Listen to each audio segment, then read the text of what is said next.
해피 이스터입니다. 우리 밖에 나가실 때 또 미국 교회에서 굉장히 포토존도 만들어 주었습니다. 거기서 사진도 찍고 이렇게 즐거운 시간을 보내시기를 바랍니다. 예수님께서 오늘 부활하신 날입니다. 너무 기쁘지 않나요? 네, 2000년 전에 부활하신 예수님, 그 부활의 기쁨과 2000년이 지난 우리의 삶과 어떤 연관성이 있을까요? 2000년 전에 부활하신 예수 그리스도의 역사적인 사건과 과연 지금 살아가고 있는 2000년이 지난 나와의 어떤 관계가 있는지 우리는 항상 이런 질문을 합니다. 그러나 이 부활의 사건은요, 과거에서 멈춘 것이 아닙니다. 이 부활의 사건은요, 오늘날도 계속 반복되고 있다는 거죠. 뿐만 아니라 이 부활은요, 먼 훗날 다시 우리에게 반드시 이루어질 것입니다. 그래서 부활은요, 세 가지 텐스가 있습니다. 첫 번째는 뭐냐면요, 부활의 과거, 그리고 두 번째는 부활의 현재, 그리고 반드시 부활의 미래가 있습니다. 그래서 오늘도 부활의 현재성을 여러분들은 경험해야 합니다. 2000년 전에 예수님께서 부활하신 사건이 오늘날 우리의 삶에도 일어나야 한다라는 거죠. 그래서 신학적인 표현은 따라해 볼까요? 부활의 과거성, 부활의 현재성, 부활의 미래성. 부활의 과거성과 부활의 현재성과 부활의 미래성을 경험한 사람은요, 또한 아는 사람은요, 이 부활의 신앙 때문에 날마다 행복하게, 또한 날마다 기쁘게 살아낼 수 있습니다. 오늘 이 설교를 통해서 부활에 대한 개념이 한번 정리가 되고요, 또한 부활에 대한 참 의미를 발견하시고 마지막으로 부활에 대한 기대가 생기시는 시간이 되기를 소망합니다. 부활, 과연 예수 그리스도께서 실제로 십자가에 죽으시고 다시 사셨을까요? 수많은 사람들은 이 부활에 대한 역사성에 있어서 질문을 하기도 합니다. 세상 살아가는 모든 사람들 중에 기독교인이 아닌 사람들은 예수 그리스도는 역사적으로 있었던 실제 인물이다라고 인정을 하지만 예수 그리스도께서 부활하신 것은 믿지 못한다고 주장하는 사람들이 많이 있습니다. 그리고 또한 이렇게 부활에 대한 역사성을 사람들은 어떻게 조금씩 바꾸고 있냐면요, 부활에 대한 역사성, 예수 그리스도께서 부활하신 것을 단군 신화와 동일시하는 그러한 컨텐츠가 요즘에 유행하기도 합니다. 마치 이러한 컨텐츠가 더 인기를 얻는 시대에 여러분들은 살아가고 있죠. 그러나 예수 그리스도의 부활은 동시대에 살았었던 수많은 사람들이 직접 목격하였습니다. 그들이 증언한 모든 것이 거짓말이 되어야만 이 부활에 대한 역사성은 없게 되는 거죠. 또한 우리가 그토록 믿고 있었던 역사적으로 그 기록, 역사책에도 기록된 것이 예수 그리스도에 대한 부활에 대한 내용은 기록하고 있습니다. 그래서 오늘 시간은 이 부활에 대한 역사성을 여러분들에게 설명하는 시간이 아니고 그 중에서 부활에 대한 역사를 실제로 목격한 한 사람의 삶을 보면서 정말 이 부활이 있었구나. 그리고 또한 이 부활을 목격한 그 사람이 어떻게 변화가 되었고 또한 나는 그 부활을 목격한 나는 어떻게 살아가야 되는지에 대한 의미를 찾는 그런 시간 되기를 소망해 봅니다. 그 당시 예수 그리스도를 가장 가까이에서 목격한 한 사람이 있습니다. 그 사람이 오늘 본문에 등장한, 따라해볼까요? 베드로입니다. 누구라고요? 베드로. 베드로의 혹시 직업은 어떤 거였는지 아시나요? 예수님을 만나기 전에 직업. 바로 누구라고요? 어부였었습니다. 맞습니다. 원래 직업, 베드로의 직업은 바로 어부였죠. 그는 삶에 계속되는 반복된 연속의 삶을 살아갔습니다. 아침에 일어나면 배를 준비하고 배에 그물을 싣고 또한 갈릴리, 디베랴 호수라고도 하고 갈릴리 호수라고 하는 그러한 호숫가 가운데로 가죠. 그곳에 가서 그물을 던지고 고기를 잡고 또한 그물을 올리고 또한 그물을 정리하고 집에 돌아가면 밤이 됩니다. 아침에 되면 또 다시 말린 그 그물을 어디에 싣고? 배에 싣고 어디로 가요? 다시 그 호수 한가운데로 가서 그물을 내리고 또한 그물을 올리고 그리고 그물을 씻고 그러한 일상적인 삶을 살아가고 있습니다. 그러나 그의 인생의 가장 중요한 시점, 즉 청년은 아니지만 그가 결혼하고 얼마 지나지 않아 한 청년이 베드로에게 찾아옵니다. 그 청년이 누구였을까요? 바로 예수 그리스도였습니다. 그가 평생 살고 있었던 그러한 일터 가운데 예수님께서 찾아오신 거죠. 원래 예수님에 대해서 베드로는 알고 있었습니다. 왜냐하면 그의 형제가 이미 예수님의 제자가 되어 있기 때문에 베드로는 예수님에 대해서 이미 알고 있었던 사람입니다. 그 메시아였던 예수께서 자기 일터에 직접 신방 오신 거죠. 그래서 그와 대화를 하십니다. 그리고 또한 베드로에게 너는 이젠 나를 따라오너라. 너는 그물을 낚는 어부가 아니라 사람을 낚는 어부가 될 것이다. 이젠 너는 그물을 잡는 사람이 아니라 사람을 잡는 사람이 될 것이다 라고 말씀을 해주십니다. 여기서 다음 내용 한번 클릭해 주시면 누가복음 5장 10절부터 11절 우리가 한번 보긴 했는데요. 10절 말씀을 다 같이 읽어보도록 하겠습니다. 시작.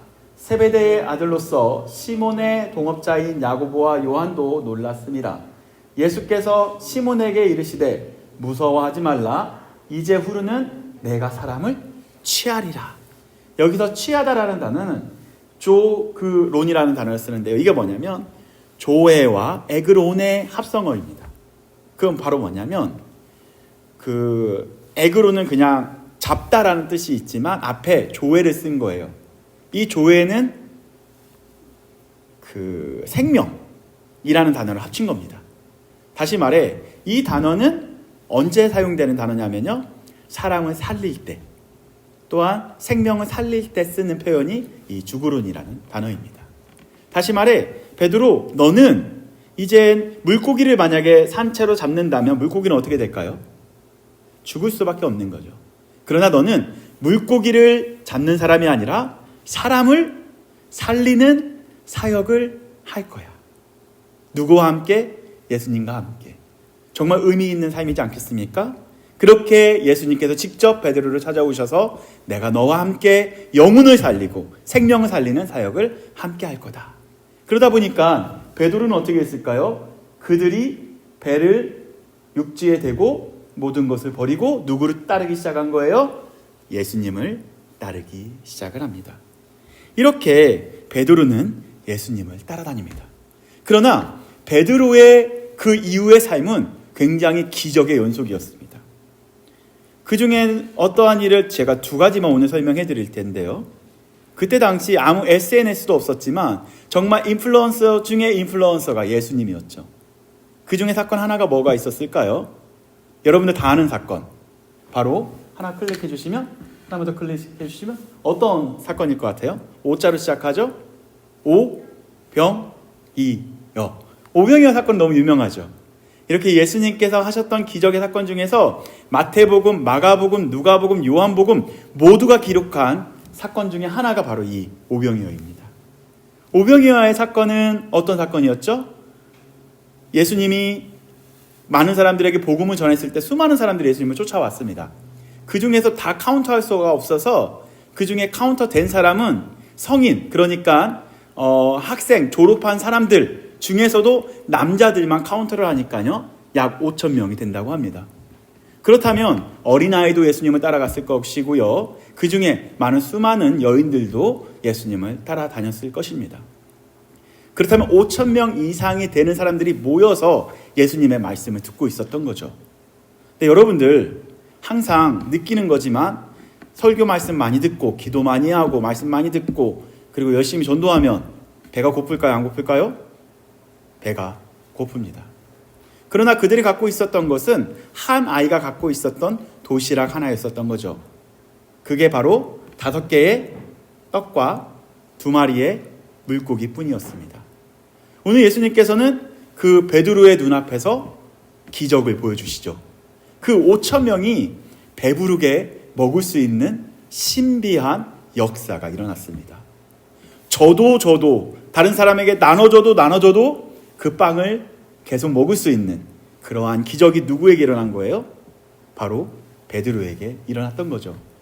얼마나 영화로울까요? 얼마나 기쁠까요? 얼마나 황홀할까요?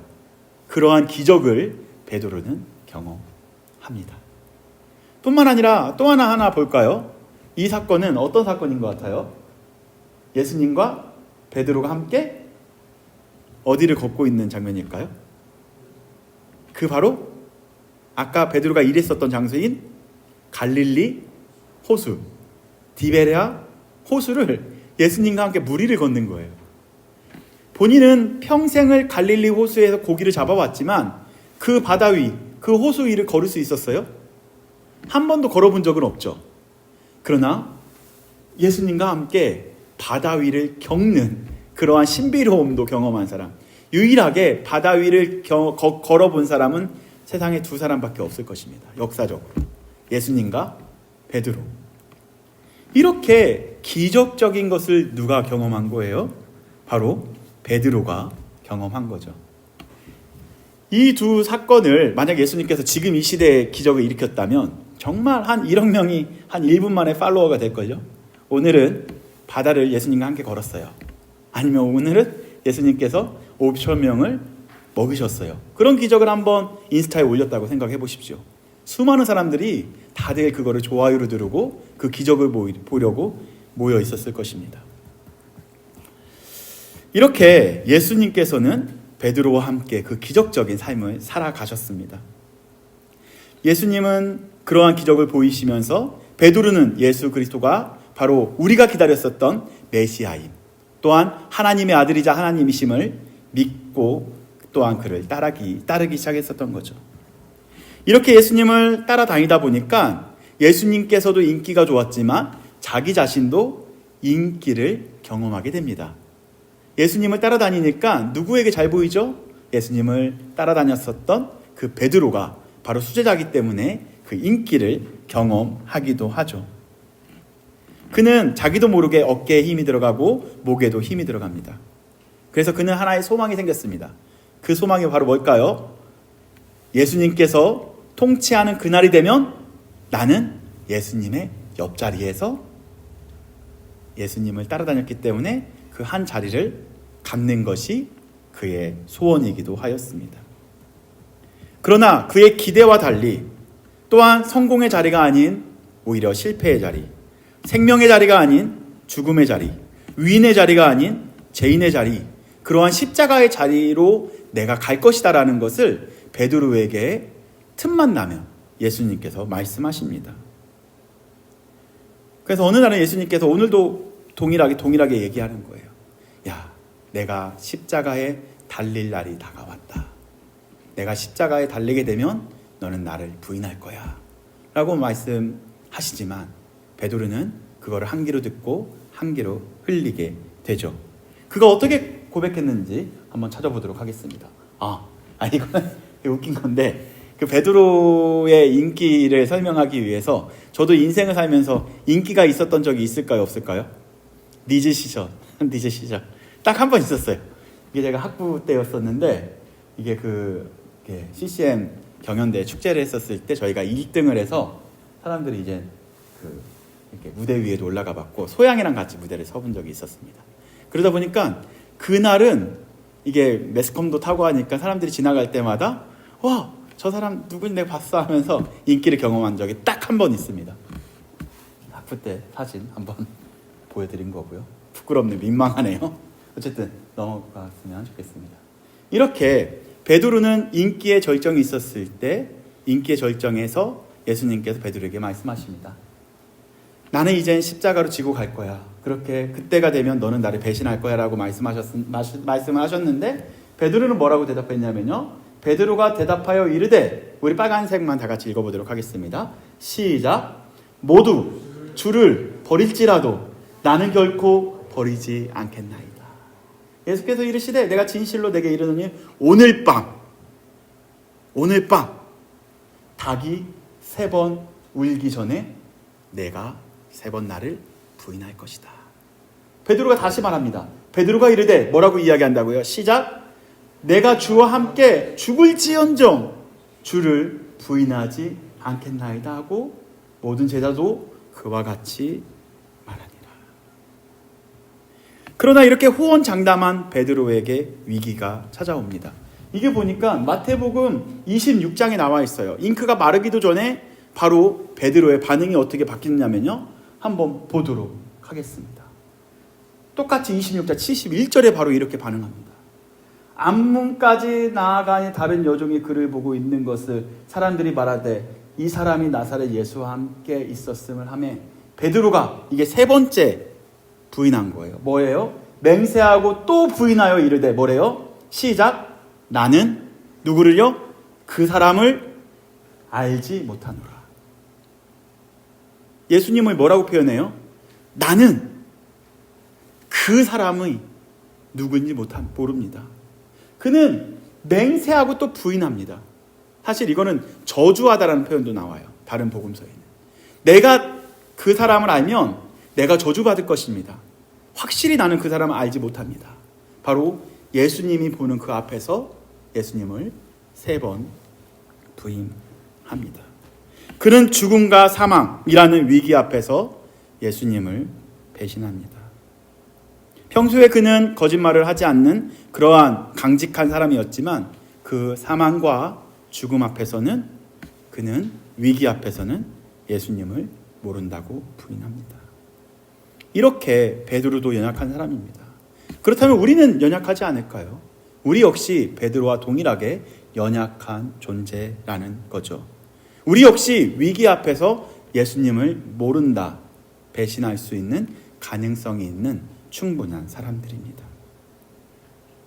베드로는 예수님을 따라다녔지만 그는 자기 확신, 그리고 자기 신앙, 그리고 신념의 사람이었습니다. 많은 사람들이 베드로가 신앙이 좋다, 예수님의 수제자다 박수 치어줬지만 진정 베드로는 자기 신앙으로 또한 자기 확신으로 자기 신념으로 가득한 사람이었던 거죠. 이렇게 자기 확신, 자기 신앙, 또 자기 신념에 가득한 사람은요, 위기 앞에서 무너질 수 있습니다. 반드시 죽음과 사망 앞에서 무너지게 됩니다. 이렇게 실패한 베드로는 더 이상 예수님의 제자로 살아갈 수 없었습니다. 그래서 그가 결정한 것이 무엇일까요? 그도 살아가야겠죠. 그에게도 아내가 있고 가정이 있었습니다. 그래서 그는 원래 있었던 자리로 돌아갑니다. 이렇게 예수님을 뒤로하고 자신이 살고 있었던 그 자리로 다시 돌아갑니다. 평소의 일상이 시작이 됐겠죠. 아침이 되어 그물을 싣고 배를 타고 갈릴리 호수로 가까이 가고 그곳에서 다시 그물을 내리고 또한 그 그물을 다시 올리고 그 반복된 생활이 다시 시작하게 됩니다.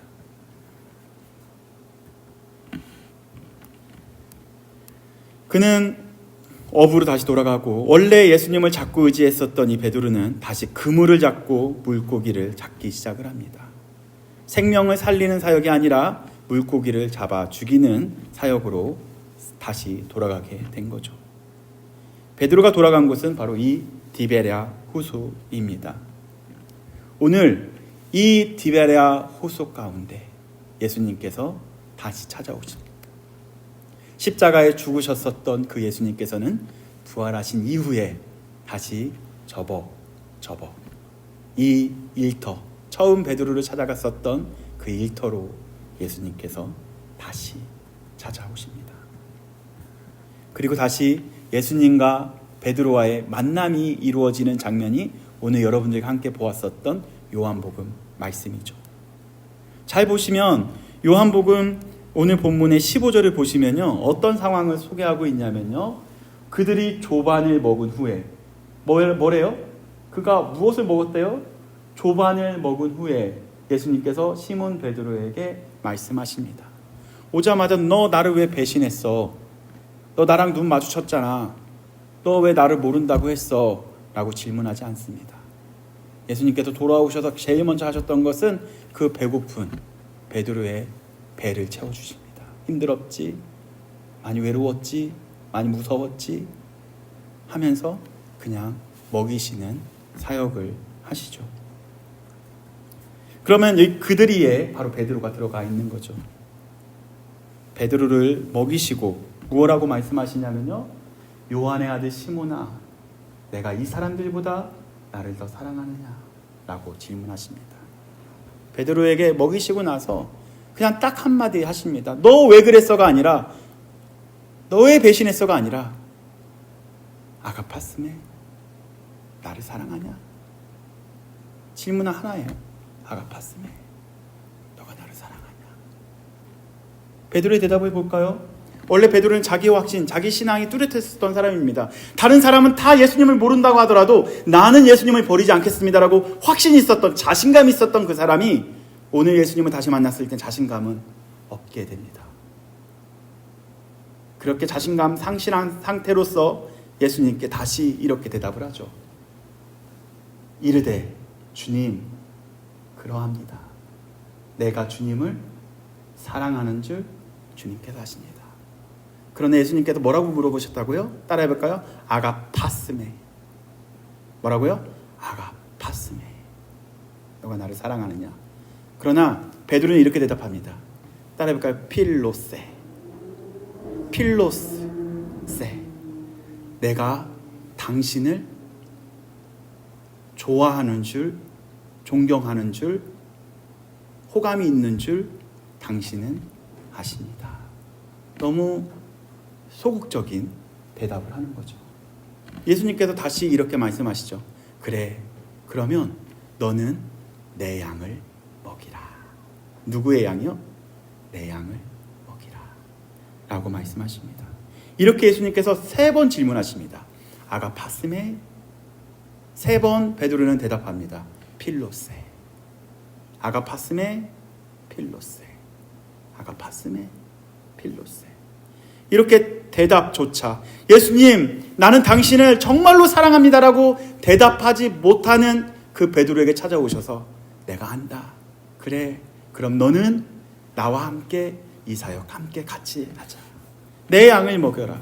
내 양을 치라. 내 양을 먹여라. 라고 예수님께서 자기의 양떼를 베드로에게 맡기십니다. 한번 볼까요? 한번 더 클릭해 주시면 쭉쭉 나와서 보시면 정리하자면 다음 거에 정리해 봤습니다. 네. 이렇게 베드로의 자신감과 자존감이 가장 아래에 있을 때, 가장 밑바닥에 있었을 때 예수님께서는 그를 다시 찾아가셔서 가장 중요한 것을 맡기십니다. 15절, 16절, 17절에 반복된 것이 바로 내 양을 먹여라 라고 양떼를 맡겨주신 거죠.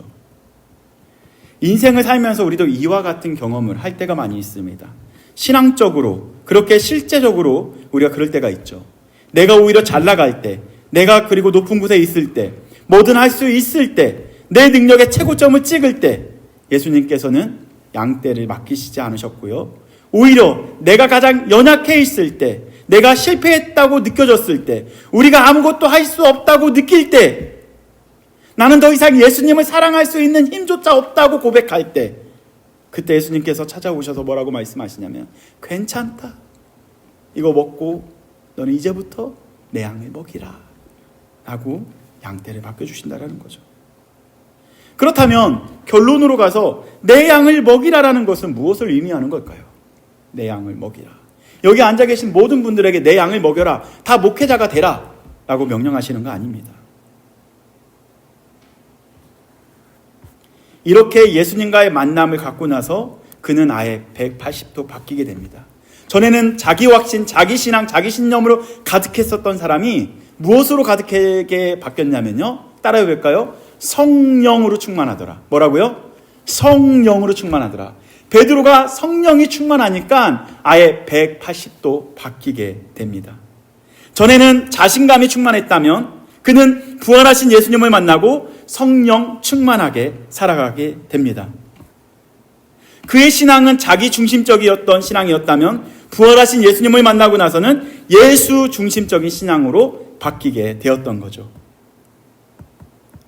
이제 예수님께서 그 베드로에게 내 양을 먹이라 하시면서 하나님의 나라를 베드로에게 맡기십니다. 그리고 베드로에게 뭐라고 말씀하시냐면요. 내가 너의, 그러니까 이 반석 위에 교회를 세울 것이다 라고 말씀하십니다. 이제 본격적으로 베드로의 그러한 신앙 고백 위에 하나님의 나라가 세워지게 된다라는 거죠. 다시 말해 가장 연약한 베드로에게, 연약한 시점이었었던 그 베드로에게 찾아가셔서 예수님께서는 하나님의 나라를 맡기셨고 또한 그 하나님의 나라에 동참할 것을 권면하십니다. 어쩌면 이 양떼를 먹이는 사역이, 그러한 장소가 우리가 살아가고 있는 회사가 될 수 있습니다. 또한 예수 그리스도의 양떼가 우리가 만나는 동료가 될 수 있고요. 또한 우리의 가정이 될 수 있고요. 또한 우리의 학교가 될 수도 있습니다. 지금도 여러분들 주변에 보게 되면 예수 그리스도가 진정한 왕이심을 몰라 방황하고 있는 수많은 양떼들이 있겠죠. 그 양떼들을 누구에게 맡기신 거예요?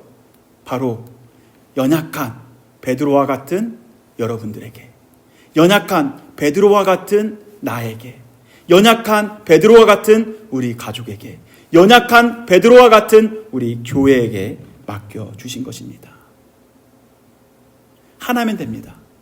주님 사랑하는 마음 하나면 우리가 연약해도 부족해도 결핍이 있어도 하나님의 나라를 만들어갈 수 있는 거죠. 우리 교회가 오늘로써, 아니 다음 주가 설립 1주년 감사 예배가 됩니다. 필리 지역에 교회가 세워지고 나서 1년이 된 거죠. 이런 시점에 여러분들에게 하나 도전 드리고 싶습니다. 정말 하나님을 사랑하십니까? 우리 교회 성도 모두가 하나님을 사랑하면 1주년이 지나고 나서는 우리 모두가 이 교회를 더 많이 사랑하고 더 많은 영혼들을 사랑하여 복음을 듣게 하는데 달려가는 길을 한번 권면드립니다. 예수님께서는 가장 연약한 베드로에게 사명을 주셨습니다. 그리고 내 양을 맡겨주셨습니다.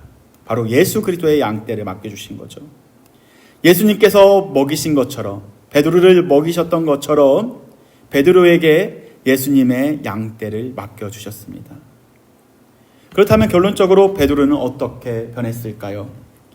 부활을 경험한 그 베드로는 예수님을 배신했었던, 나는 당신을 모릅니다, 나는 그 사람을 모릅니다라고 했었던 그 동일한 장소에서 다른 외침이 있게 됩니다. 오늘 결론으로 그 구절을 찾아 읽어보고 설교를 마치려고 합니다. 예수님을 배신한 그 장소에서 그가 어떠한 고백이 있었는지, 예수님을 증거하는 장소로 바뀌었는데 그 사건을 우리가 찾아보도록 하겠습니다. 사도행전 보시면요, 2장 31절에 이렇게 나와 있습니다. 이젠 예수님을 모른다고 했었던, 예수님을 배반했었던 그 대제사장의 뜰 앞에서 그가 이렇게 이야기합니다. 여러 이야기가 있지만 중요한 포인트만 갖고 왔습니다. 미리 본고로 무엇을 말했다고요? 베드로가 시작, 그리스도의 부활을, 아멘, 그리스도의 부활을 말하되 그가 음부에 버림이 되지 않고 그의 육신이 썩어짐을 당하지 아니하시리라 하더니 이에 예수를 하나님이 살리신지라 우리가 다 이의 증인이로다. 하나님이 오른손으로 예수를 높이심에 그가 약속하신 성령을 아버지께 받아서 너희가 보고 듣는 이것을 부어주셨느니라. 누가 다 증인이라고요? 거기 모여 있었던, 예수님을 배신했었던 그 장소에서 이제 예수님을 증언하는 그러한 일로 바뀌게 된 거죠. 마지막 구절 한번 볼까요? 베드로가 이르되 너희가 회개하여 각각 예수 그리스도의 이름으로 세례를 받고 죄 사함을 받으라. 그리하면 성령의 선물을 받을 것이다 라고 이야기합니다. 이렇게 부활을 직접 경험하지 않았으면 이 베드로가 과연 예수 그리스도의 부활을 증언할 수 있었을까요? 이 부활을 증언했다는 이유로 오히려 베드로는 어려움을 당하게 됩니다. 우리도 신앙생활을 하고 있지만 부활을 경험한 사람과 부활을 경험하지 못한 사람은 이 세상을 살아가는 태도가 다를 수밖에 없습니다. 똑같이 기독교인으로 살아가고 있지만 그러나 그 중에 제일 중요한 것은 기독교인이라도 부활의 현재성을 경험해야 합니다. 그렇다면 부활의 현재는 어디서부터 시작이 될까요? 부활의 과거성에서부터 시작이 됩니다. 부활의 과거가 있었기 때문에 오늘도 부활의 현재성에서 우리는 부활의 감동을 느낄 수 있고요. 부활의 감격을 느낄 수 있는 사람이 됩니다. 부활의 현재성을 경험한 사람만이 부활의 미래성에 동참할 수 있게 되는 거죠. 우리는 반드시 죽어도 다시 살아날 수 있는 그러한 소망이 있는 사람들입니다. 그렇다면 부활의 현재성이 구체적으로 무엇을 의미하고 있는 걸까요? 우리가 살아가고 있는 일터와 일상이 매우 익숙해서 별 감동이 없고 아무런 변화도 없는 것처럼 느껴질 수 있습니다. 마치 수학 공식 하나를 더 외웠다고 우리의 미래가 바뀌지 않는 것처럼 말입니다. 하지만 부활의 현재성이란 그러한 변화 없는 이 무료한 일터와 일상에서 나를 위해 오신 예수님 때문에 내 일상이 의미가 있는 일상으로 바뀌는 것이 부활의 현재성입니다. 동일하게 내일도 여러분들은 일터에 나가겠죠. 그 일터는 전쟁과 같을 것입니다. 서로 미워하고 찢고 짓밟고 하는 그런 일터에서 예수 그리스도께서 부활하셨기 때문에 그 일터가 기다려지고 이 안에서도 부활의 능력이 이곳에 있었으면 다시 이 안에서 예수 그리스도를 만나는 사람들이 날마다 늘어났으면 하는 그런 기대감이 있는 일터로 바뀐다면 바로 그 부활의 현재성이 그 일터에서 일어난다는 거죠.